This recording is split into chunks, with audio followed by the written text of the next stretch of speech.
Hi, everybody. It's me, Professor Nugent, and I'm back with Chapter 10, Understanding Teams. And we're going to specifically continuation from Chapter 9 into Chapter 10. We're going to look a little bit more about and discuss work teams. Now, looking at this exhibit here, we're going to be comparing work groups and work teams. What's the difference? Now, groups and teams are, for the concepts of this textbook, not exactly the same thing. A work group interacts primarily to share information and make decisions to help members perform within their area of responsibility. Now, a work team generates positive synergy through the coordinated effort. So individual efforts result in a level of performance that is greater than the sum of those individual inputs, is basically what this exhibit is trying to show. So work groups consist of 5 groups, and each group is placed in the corner of the pentagon shape. Now, work teams consist of 5 groups, and each group is placed in each corner of the pentagon shape, and each team is connected with the 4 other teams through these lines, as seen in the exhibit. Now, the goal influences sharing information of the work groups and collectively performance of the work teams. So synergy is neutral and sometimes negative in work groups and positive in work teams. Accountability is on an individual basis in work groups and on an individual and mutual basis in work teams. Skills are random and varied in work groups and complementary in work teams. So whereas groups are individuals working together in a group, work teams are groups working together in a team. Okay. Now, let's look at different types of teams. So first up, we have problem-solving teams. So this is a team that has been used for many years, and it's originally seen most often in manufacturing companies.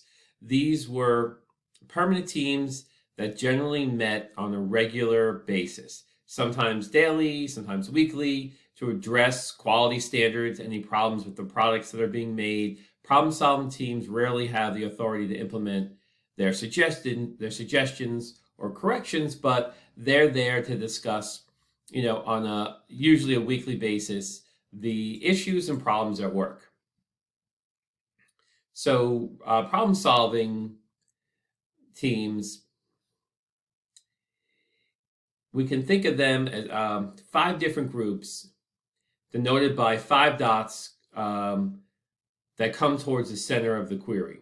So here are these, look at these 5 dots, 5 circles, 5 squares, 5 circles. And so a self-managed team consists of 5 groups. Each group is placed in the corner of a pentagon shape. And this is similar to what we talked about previously. And each team is connected with the 4 other teams through these lines. So there's a level of communication. So the teams are managing themselves. There's no one directing or telling what the team to do, and the teams are coordinating with other teams within the company. Now, a cross-functional team consists of 2 or more work areas. And the first work area consists of 5 team members under a lead person. And the second work area consists of 5 groups, and each group is placed on each corner of the pentagon shape, and each team is connected with the 4 other teams through the lines. So what a cross-functional, basically you might have sales, marketing, accounting, operations, research development. And so these teams are working together you could either have a team, each team can have a person from each of the different areas involved, or you could have teams of different people in each areas working together. So the basic concept here is we're bringing in mostly the whole company, or at least at the minimum 2 different departments, to work together to solve problems that are bigger than any one department. I'm sorry, I fell off the slide there. Now, for each employee from the first work group area, work together with each employees for the second work group area to accomplish a specific task that generally is too much for any one functional area. Now, virtual teams use computer technology to tie together dispersed members through like a Zoom or a Teams video platform. And today, we're all familiar with these virtual teams. Okay. Now, let's talk about some characteristics of effective teams. So we can organize the key components of effective teams into three general categories: composition, context, process, and states. So first, where we put the resources and other contextual influences that makes teams effective. So secondary relates to team composition. And finally, the process and state variables are events within the teams that influence effectiveness. And we're going to explore each of these components in the upcoming slides. But keep in mind, as we discuss this, teams differ in forms and structure. And the model attempts to generalize across all varieties of team, but avoids, rigidly applying predictions to all teams so it's an abstract construction, and you're going to use it as a guide to consider what teams are effective and what team effectiveness means or how can it be measured.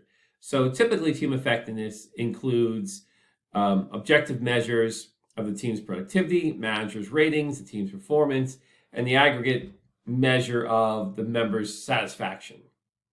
So the components of context, adequate resources, leadership and structure, culture and climate, performance evaluation, reward system, technology, independence, crisis, extreme context, and norms. The components of composition follow as the ability of members' personality, allocating roles, diversity, cultural differences, team size, and member preferences. The components of processes and states as follow: common purpose, motivation, team efficacy, team identity, team cohesion, mental models, conflicts, and social loafing and trust. Now, let's talk a little bit more about the team context. So what factors determine whether a team is successful? And there are four contextual factors that are the most significant to team performance. First,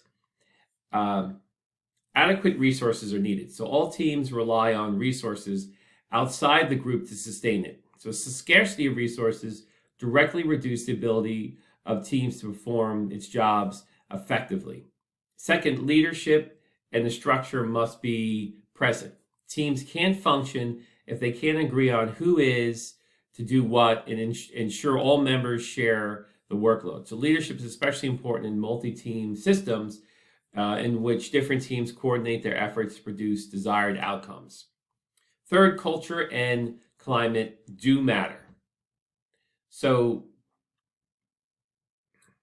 a shared sense of vision, a sense of being able to share and collaborate in a non-threatening environment, a concern for performance quality, encouragement of creative and innovative solutions, and practicing regular, frequent interactions are the most important factors for team climate.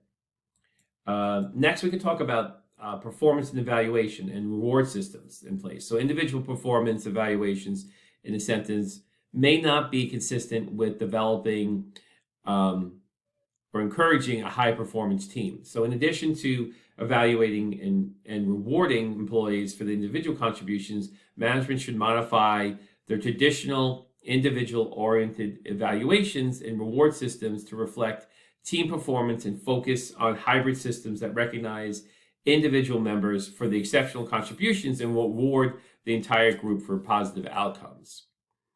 And finally, crisis and extreme context is crucial, in which merits the merits of the team can be put to the test. So several factors play a role in influencing team success during the crisis. Leaders are extremely important. Structures play an important role at the individual level. Positive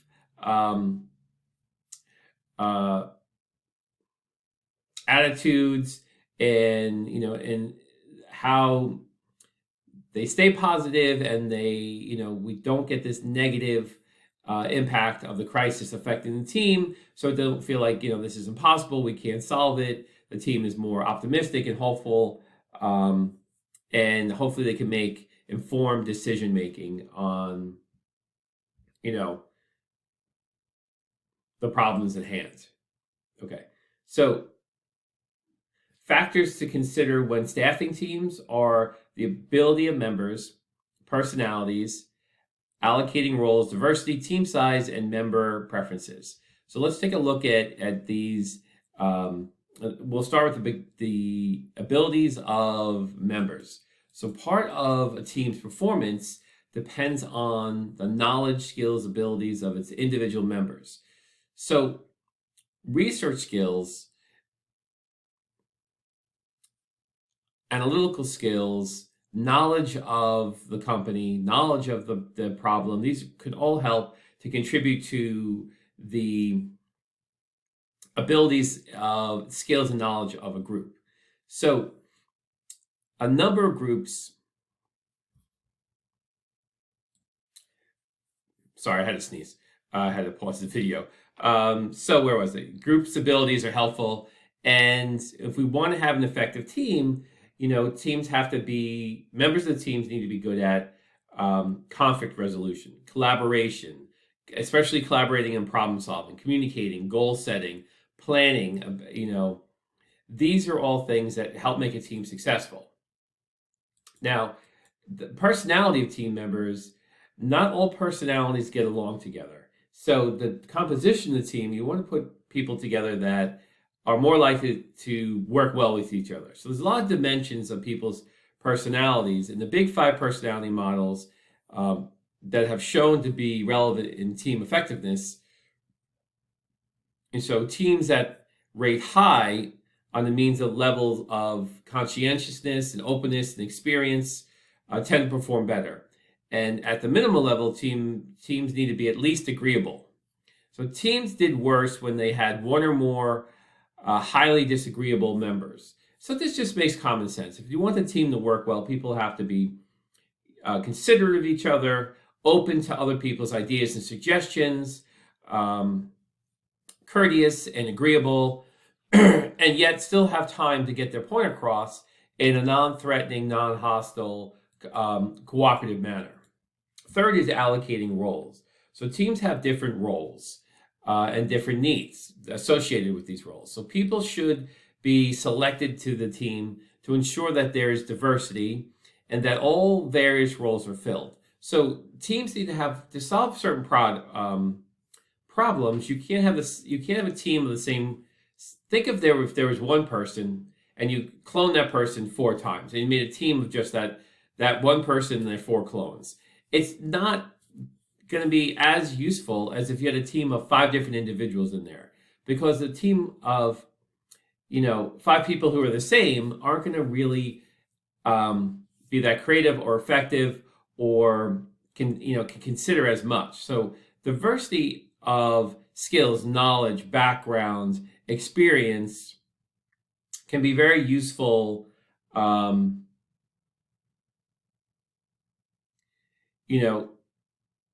to reach the desirable outcomes. And it's less likely to fall victim to conformity and more likely to share information with one another, make fewer errors, and be more creative than other non-diverse teams. So having, these different valuable perspectives in the group can lead to better problem solving, lead to better solutions.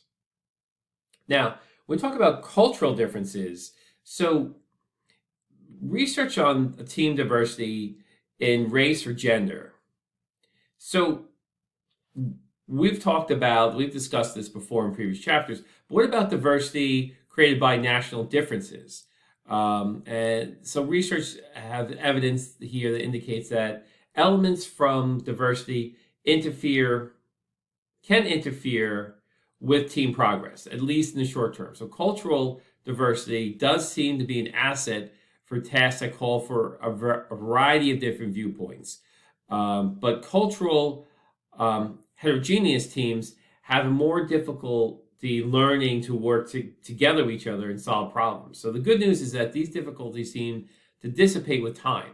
Although newly formed cultural diverse teams underperform newly formed culturally homogenous teams, the differences disappear within a few months, up to, I guess, at least up to 3 months.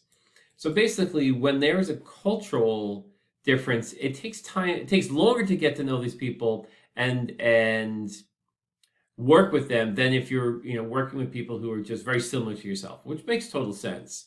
So when it comes to the size of the teams, experts agree that keeping teams small is key to improving group effectiveness.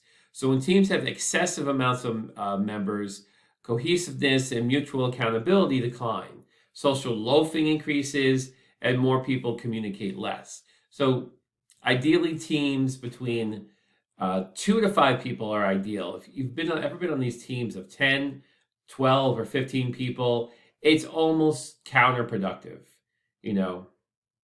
And lastly, we come to the issue of member preferences. So not every employee is a team player. Given the options, many employees will select themselves out of being a team participant. So highly performing teams are likely to be composed of people who prefer working as part of a group.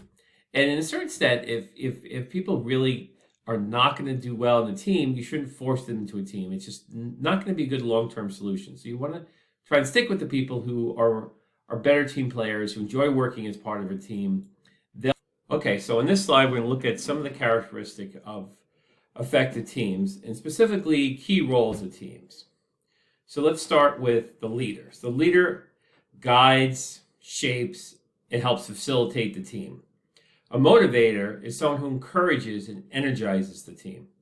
A socializer is someone who's going to praise and support and empathize with the team and team members. A coordinator is going to help organize, plan, arrange the team meetings, maybe some team notes, take care to record team milestones. A cooperator is a participant who listens, enhances, builds on the conversation. A shepherd is someone who guides and facilitates the group and group inputs, process, and output. An evaluator is someone who monitors performance and progress. A problem solver is someone who innovates and clarifies. A producer who performs and executes the ideas and decisions.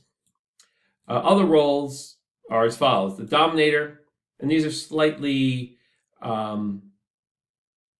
little bit more negative side on these roles. The dominator who domineers, aggravates, and defies. A critic who antagonizes and criticizes team members. A shirker who avoids all responsibilities. And a detractor who withdraws, complains, and downplays the group and successes of the group. So those are just different. People can take on multiple roles, and it's not every way, but it's just sort of trying to, if you could categorize each team member, those are different ways you could categorize them. Now, other characteristics of effective teams. So in this category, we're going to look at,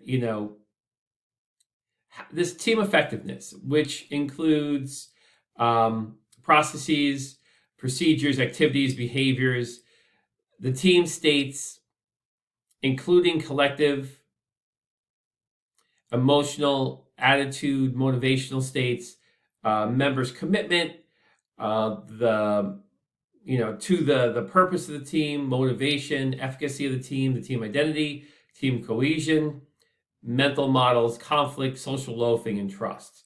So this is all sort of wrapped up in here. So these characteristics tend to be excellent predictors of team performance and the individual team members' attitudes. And especially important in larger groups and teams that are highly interdependent. So, we have potential team effectiveness, process gains minus process losses. Hopefully, it will lead to an actual team effectiveness. And it's usually measured by overall their outcomes. Now, we're going to talk about some of the things I mentioned in here. I'm going to talk about a little bit more in these upcoming slides. So, the team process starts. Generally, we have a common place to meet, and we figure out a plan and a purpose. So effective teams begin by analyzing the mission. What are we here for? What are we trying to do? What are our goals to achieve? So once they really kind of create the mission of who they are and what they're trying to do, they can now create strategies for achieving these goals. So teams have to establish a clear sense of what needs to be done and how consistently they're going to perform. So effective teams are going to be reflective on what they've done, how to adjust and move forward when necessary. So these teams can start out with one mission statement and a certain amount of goals, but they could change over time as the team grows or makes certain accomplishments and moves ahead. Now, members of an effective team share an accurate mental model. So in other words, they share an understanding of the key elements within their group's task environment. So teams should also develop interactive memory systems, which represent the ways in which the team members collect, integrate, generate, and distribute knowledge to develop a shared understanding of their environment. Conflict on a team isn't necessarily bad. So relationship conflicts, those based on interpersonal incompatibilities, tension, animosity towards others, are almost always dysfunctional. When teams are performing non-routine activities, disagreements about tasks, content, which is basically task conflicts, can stimulate discussion, promote critical assessment of problems and options, and can lead to better team decisions. So finally, a newer form of ethical conflict describes the ways in which team members disagree about ethical issues, which teams are now asked to, incorporate. So social loafing occurs when individuals hide inside a group. So effective teams undermine this tendency by making members individually and jointly accountable for the team's purpose, goals, and approach. So members should be clear on what they're individually and jointly responsible for. And certainly being a student, you're used to these social loafers in the team where they just kind of lay back and let somebody else take control and do everything. And they don't really, that's almost their goal, is to be in that position. So now emergent states are also critical to team effectiveness. These collective attitudes, emotional, motivational states are important because they guide how the team members are going to approach teamwork. So in the context and structure, the process within a team can be held in place, but without the team members being in a positive state, team members may be less motivated to work together. So motivational factors beyond goals for the team, of course the team wants us to achieve certain goals. But beyond the goal setting, the actual experience of striving towards the goal involves wins, setbacks, conversation. It involves use of energy. And teams are geared towards achievement tend to perform better over time. Now, effective teams have confidence in themselves and believe they can exceed. This is what we call team efficacy. Management can increase team efficacy by helping the team achieve small successes and give the teams the skills they need. So small successes help to build confidence. And the greater the ability of team members, the greater the likelihood the team will develop confidence in their capabilities and deliver on that confidence. So recognizing, individual specific skills and abilities, as well as creating a climate of respect and inclusion, leaders and members can foster positive team identity and improve team outcomes. So the term team cohesion means members are emotionally attached to one another and motivated towards the team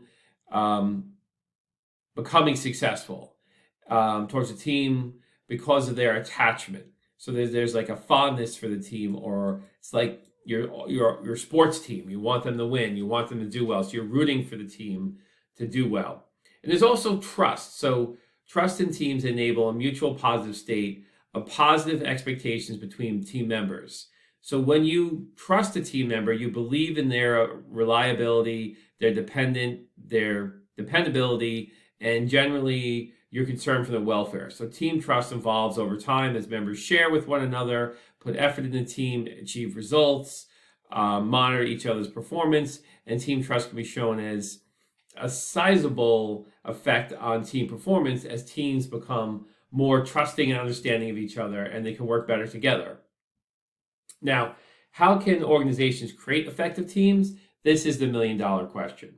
So managers should be sure to hire applicants who have the highest potential to perform, as well as an individual, as well as in a team, and strategically place them in teams where they're most likely to work out well with other team members. So some managers today are engaging in cluster hiring or selecting an already existing team to work in a new role. Second, team players, training specialists, conducting exercises that allow employees to experience the satisfaction teamwork can provide. Keep in mind that developing effective teams doesn't happen overnight. It takes time, and it takes caring, and it takes, a lot of supervision. So providing rewards as incentives could be,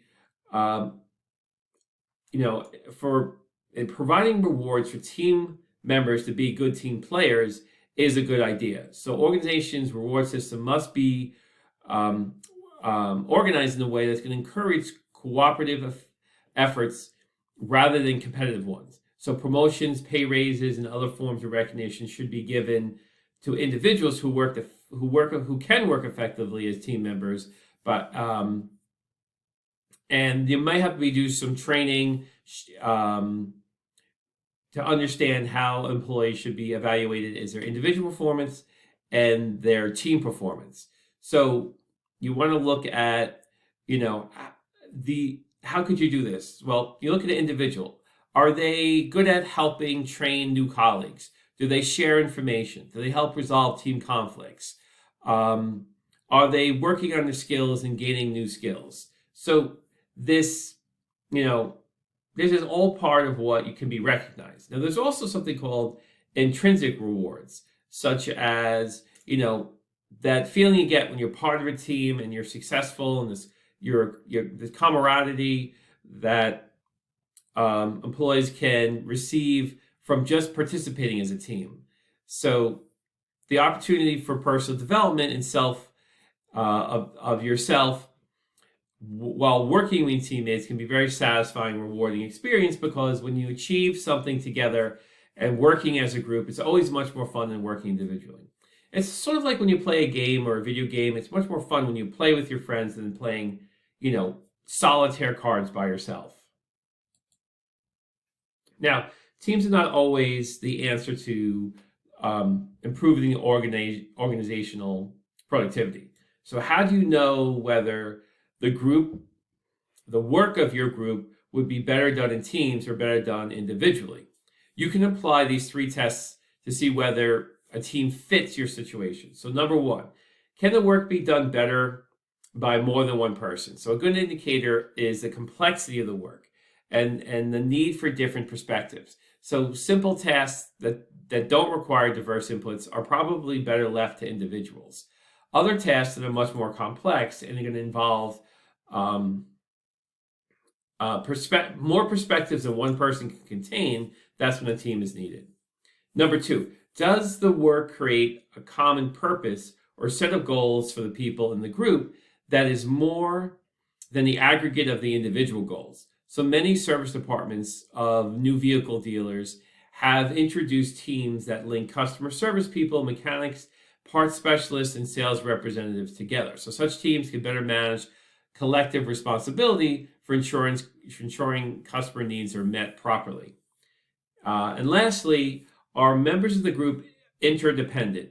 Using teams makes sense when there is an interdependence between tasks. So the success of the whole depends on the success of each of the parts or each of the one. And the success of each one depends on the success of the whole or the others. So soccer is a good, or a lot of sports games, but soccer is a good instance, and it's a obvious team sport where success requires a great deal of coordination between interdependent players. So for a lot of team sports, this metaphor doesn't work for all teams. If you're ever on a track team or a swim team, you're working individually to get a score that collectively gets added up to win the track meet or the swim meet. So there are some sports that are less interdependent, but a sport like soccer or football or baseball, the teams need to work together where they're direct in contact with each other to achieve the win. And that's when teams are like that, that's a special opportunity. Now, as far as managers, always start with the work to be accomplished. Begin with the mission, the goals, and the nature of the work to be completed to determine whether the work is best suited for an individual to complete or groups or teams. So if a team is essential to fulfilling a particular mission or set of goals, select a team type or structure that best suited towards meeting the goals. Sometimes multiple teams are needed, and managers should consider how they're going to interact or coordinate these teams. Sometimes, assigning teams to a work may actually delay or make the solution almost impossible. Sometimes to get a quicker solution, some problems are better dealt with an individual. But managers need to establish the context in which effective teams can be successful by providing adequate resources for the team to fulfill their objectives, developing strong leadership and structure essential, in any type of crisis, monitoring, rewarding team performance, establishing policies and practice to ensure mutual trust among team members. Managers can nurture these conditions for team success. And generally, a lot of what we're saying here is intuitive to a manager. So a manager who's a good manager knows how to work with people, knows how to organize the people, knows how to work with the team, monitor the team, and do course corrections in the team to keep them productive and moving forward. So building a team is incredibly complex, and it is difficult to predict how they will fare over time. Managers can do their part by keeping the team size relatively small. I would say between 2 to 5 members, but some teams can be considered small, between 5 and 9 members. And taking the personalities, the preferences, the abilities of each team member into account when building a team. So managers need to match these individual differences in a way that the work can get done. The roles, and the members of the team were best suited for this particular problem or solution. So it's a lot for a manager to take on and for a manager to accomplish, but not impossible. And it comes with a lot of experience. So more experienced managers will be better at setting these teams up and monitoring them and getting success from them. Now when we talk about team diversity, this can sometimes hurt a team's performance. Sometimes teams experience growing pains as members have a hard time understanding each other, interacting with each other if they're too diverse. So as a manager, you got to do your best to support the team during this early forming phase, and teams need to be more interactive with each other to get this long-term success. Now, how do you get these diverse teams to be more of a cohesive team with their synergy and they can leverage their diverse strengths to experience and meet these and solve these work problems? A lot of times there can be team exercises or team building exercises where before the team really digs into any difficult problems, you build the team up by having them run through different team exercises or experiences or field trips, just something to kind of make them become more aware of each other, friendly with each other, and help them to, be more cordial to each other in a way that they want to be cooperative and work with each other. So sometimes you can't just throw them into the problem right away. You may have to do some extensive team building before the team is ready to solve problems. Now, team leaders are going to play a key role in creating the processes that are going to guide the team, form the team, and move them to success and effective performance. So ensuring team leaders need to establish a common plan, a purpose. They need to, help get the team, like a coach, to where they need to go. They need to make sure the team has a time to reflect, a time to adjust, a time to understand what their purpose is, and make sure that everyone's on the same page. They have to run the team in a way that's going to avoid and resolve conflicts. It's going to deal with people with social loafing, and the leaders are going to be able to foster, a team that the members are motivated. The team of efficacy, identity, cohesion, and trust in each other. That is a difficult thing to do. It takes time. It takes a very experienced manager to guide the employees into that position. So, and finally, individuals who have interpersonal skills can be effective team players. So they can provide training, development, and help foster the team skills. You want to seek out these people with these interpersonal skills to be the backbone of the team. And you want to reward these individuals for their productive and cooperative efforts. Don't assume that teams are always needed. So a lot of tasks may benefit from having, a strong interdependent team, but there are many more things that can be done quicker, better, faster, at an individual level that don't really require a team. So be careful to not to create too many teams.